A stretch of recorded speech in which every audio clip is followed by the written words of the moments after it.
Welcome to this week's video for Written Legal English, which looks at the corrections to drafting that we've been looking at over the last couple of days. And this week we've been looking at the forbidden fruit, the things that you should never ever use in your legal English. And this week it has been and or. Now, I'm not going to go into detail about why we shouldn't use and or, other than to say the courts and judges hate it, and it really doesn't make any sense in English.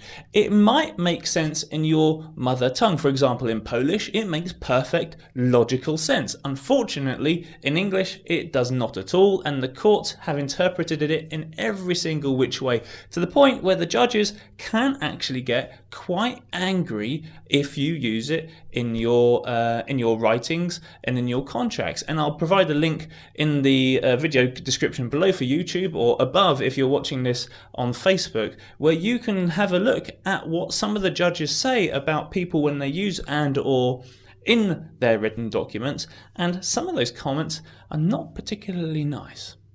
So by having a look at the text which I've asked you to correct this week, hopefully it's brought the message to you that using and or has serious potential legal effects.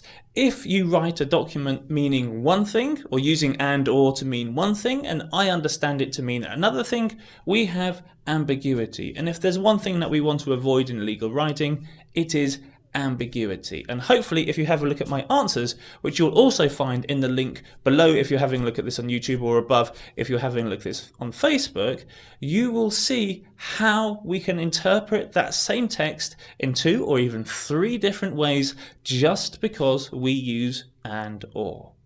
So hopefully by looking at this in practice, it will convince you never to do this again in your legal writing. Never use and or.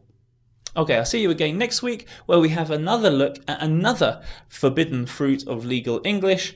I'll see you then.